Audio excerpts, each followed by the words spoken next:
दोस्तों, हमारे YouTube channel Oreo की रोमांचक कहानियां में आपका दिल से स्वागत है। समूह मेला में पहुंचता है।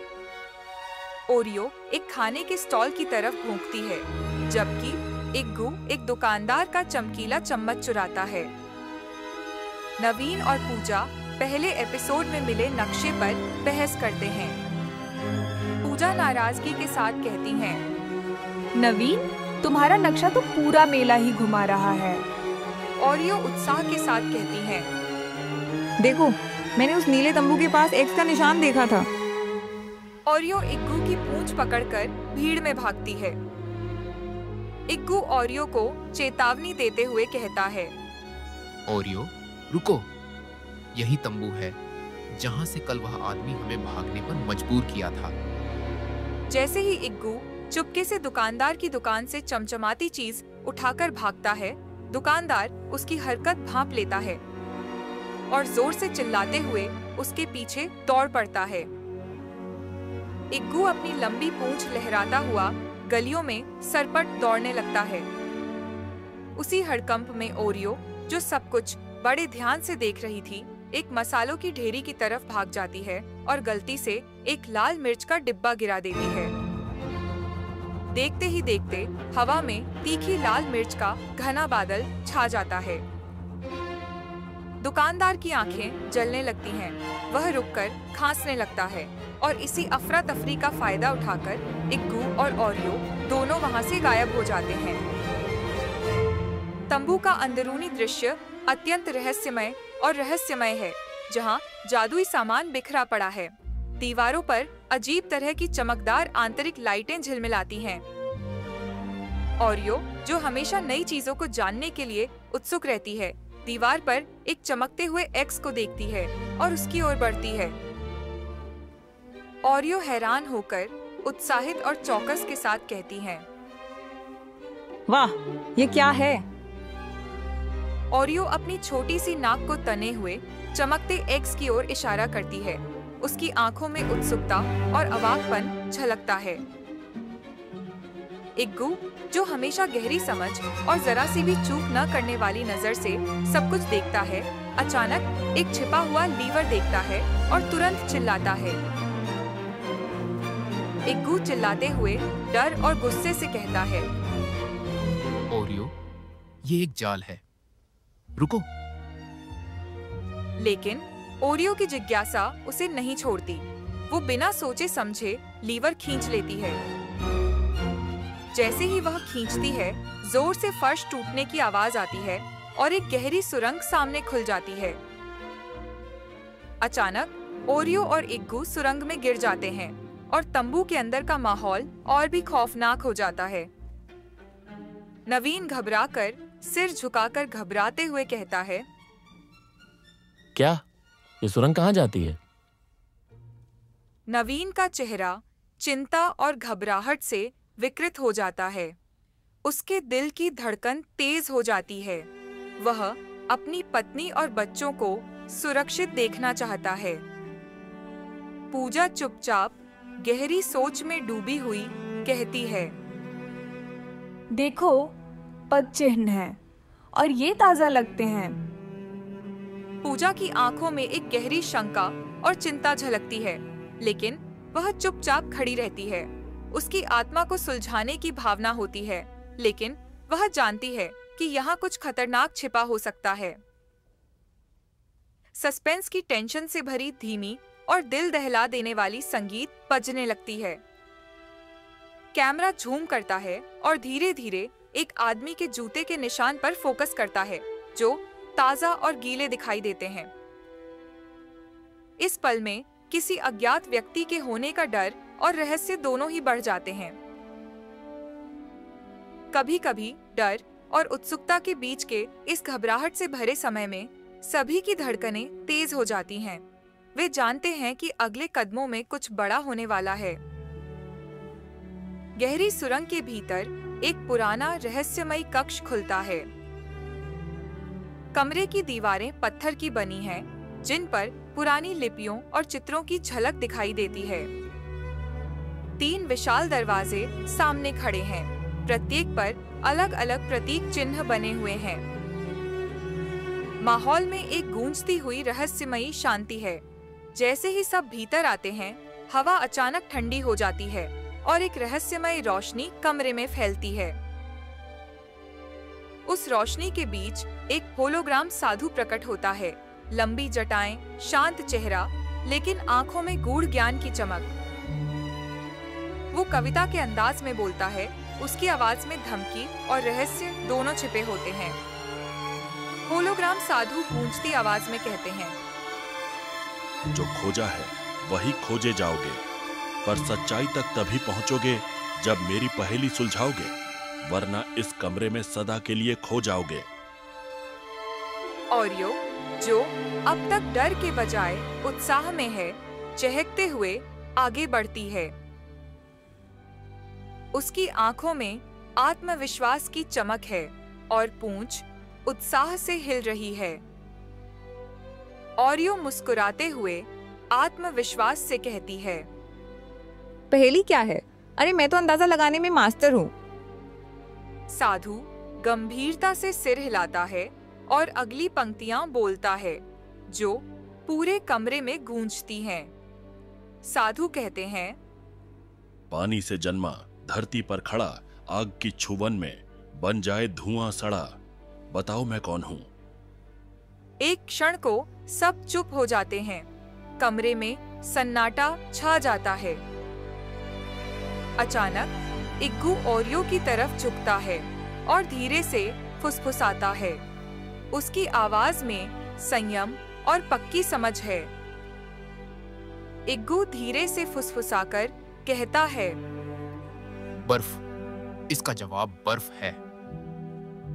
ओरियो तुरंत जवाब देती है। उसकी आवाज उत्साहित लेकिन भरोसेमंद है। ओरियो तेज आवाज में कहती है, बर्फ, जवाब है बर्फ। कुछ पल तक कुछ नहीं होता। फिर साधु की छवि मुस्कुराकर गायब हो जाती है, जैसे कोई स्वीकृति दे रहा हो। तभी धीरे धीरे दूसरा दरवाजा चरमराता हुआ खुलता है। हल्की रोशनी उस पार से झांकती है। नवीन, जो अभी तक थोड़ा भ्रमित था, इग्गू की तीव्र बुद्धिमत्ता पर आश्चर्यचकित हो जाता है। उसकी आंखों में गर्व और थोड़ा हैरानी दोनों नजर आते हैं। नवीन हैरानी और मुस्कान के साथ कहता है, इग्गू, तुम तो सच में हमारे मिशन का जीनियस हो। पूजा भी मुस्कुरा देती है और सभी आगे बढ़ते हैं अगले रहस्य की ओर, लेकिन अब पहले से ज्यादा सतर्क और एकजुट होकर। बैकग्राउंड में हल्की विजयी संगीत बजती है, जो अगले साहसिक पड़ाव की ओर इशारा करती है। गूढ़ दरवाजा खुलते ही सभी एक भव्य और प्राचीन कक्ष में प्रवेश करते हैं। यह कमरा पूरी तरह से सुनहरी रोशनी से नहाया हुआ है। दीवारों पर चमकती चित्रकारी है और मध्य में एक ऊंचे मंच पर एक तेजस्वी चमचमाता त्रिशूल रखा हुआ है, मानो वर्षों से किसी का इंतजार कर रहा हो। हवा में रहस्य, शक्ति और भय का संगम तैर रहा है। जैसे ही ओरियो, इग्गू, नवीन और पूजा उस मंच की ओर बढ़ते हैं, तभी एक परछाई सामने उभरती है। वही रहस्यमय आदमी जो पहले भी दिखाई दिया था। अब उसके चेहरे पर और भी ज्यादा क्रोध और बेचैनी है। रहस्यमय आदमी गुस्से से कांपती आवाज में, ये त्रिशूल मेरा है, बताओ ये तुम लोगों के पास कैसे आया? उसकी आंखों में लालसा और डर दोनों झलकते हैं। उसके चेहरे पर डरावनी चमक है, जैसे कोई राज उजागर होने वाला हो। ओरियो, जो अब थक चुकी है लेकिन हिम्मत नहीं हारी, अपने नन्हे लेकिन दृढ़ कदमों से आगे बढ़ती है। उसकी पूंछ तन चुकी है और वो भौंकते हुए जवाब देती है। ओरियो गर्जना करते हुए आत्मविश्वास से कहती है, हमने हर पहेली सुलझाई है, हर खतरा पार किया है। ये त्रिशूल हमारा हक़ है। आदमी एक तेज चीख के साथ हमला करता है। कमरा अचानक अशांत हो जाता है।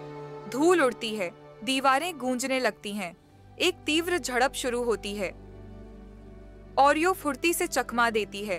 पूजा नवीन को संभालने की कोशिश करती है। तभी इग्गू, जो अब तक शांत था, अपनी फुर्तीली पूंछ से हमला करता है। वो बिजली की गति से घूमकर रहस्यमय आदमी की टांगों को निशाना बनाता है। धड़ाम, आदमी जमीन पर गिरता है। नवीन झपट्टा मारकर त्रिशूल को पकड़ लेता है। त्रिशूल हाथ में आते ही उसकी नोक से एक दिव्य रोशनी निकलती है जो पूरे कमरे को चमका देती है। रहस्यमय आदमी एक पल के लिए कांपता है, फिर धुएं में बदलकर गायब हो जाता है। लेकिन जमीन पर एक फटा हुआ कपड़ा छूट जाता है। कपड़े पर एक रहस्यमय चिन्ह बना होता है जो टिमटिमा रहा है। पूजा धीरे धीरे कपड़ा उठाती है। उसकी आंखें चौड़ी हो जाती हैं। पूजा संदेह और हैरानी से कहती है, ये चिन्ह, ये बिल्कुल इग्गू के हार पर बने चिन्ह जैसा है।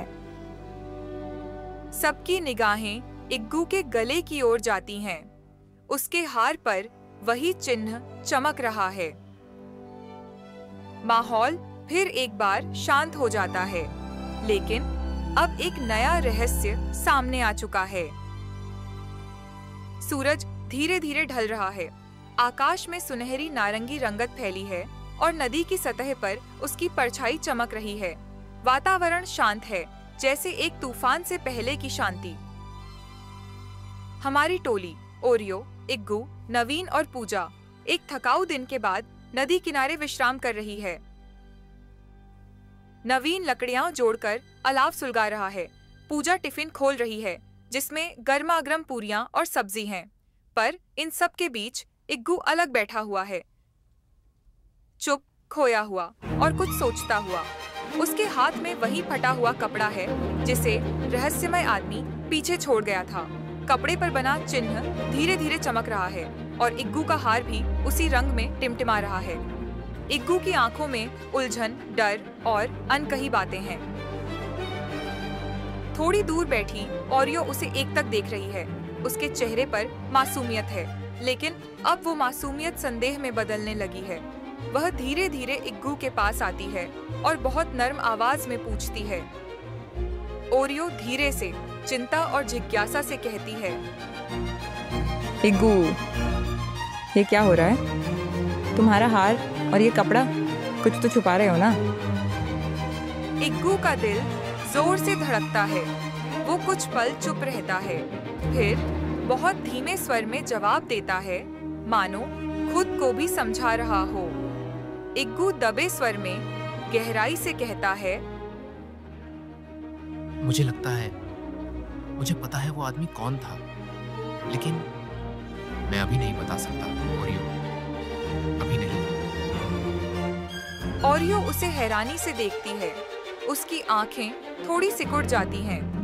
अब उसमें सिर्फ जिज्ञासा नहीं, अविश्वास की चिंगारी भी है। तभी पीछे से नवीन की आवाज आती है। नवीन हंसते हुए कहता है, चलो सब, खाना तैयार है, जल्दी आओ। इग्गू तुरंत कपड़ा समेटकर अपनी छोटी सी थैली में छुपा लेता है और मुस्कुराने की कोशिश करता है, लेकिन उसकी मुस्कान में अब वजन है, कुछ ऐसा जो छिपाया जा रहा है। ओरियो वहीं खड़ी रह जाती है। उसकी बड़ी बड़ी आंखें अब भरोसे और शक के बीच झूल रही हैं।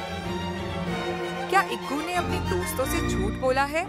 क्या उसकी वफादारी पर अब सवाल उठेंगे? और सबसे बड़ा रहस्य, क्या उस पर अब भरोसा किया जा सकता है? अगले एपिसोड में इग्गू का छुपा हुआ रहस्य सामने आएगा और त्रिशूल की असली शक्ति का होगा खुलासा। दोस्तों, अगर आपको हमारे वीडियो पसंद आते हैं तो कृपया उन्हें लाइक और शेयर करना न भूलें। आपकी छोटी सी मदद हमें और बेहतर कंटेंट बनाने में प्रेरित करती है। अगर आपको कोई कमी लगे तो अपनी राय कमेंट में ज़रूर बताएं। हम आपकी प्रतिक्रियाओं का स्वागत करते हैं। हमारे नए नए वीडियो सबसे पहले देखने के लिए चैनल को सब्सक्राइब करें और घंटी के आइकन को दबाना न भूलें। आपके समर्थन के बिना हमारा सफ़र अधूरा है। साथ बने रहिए।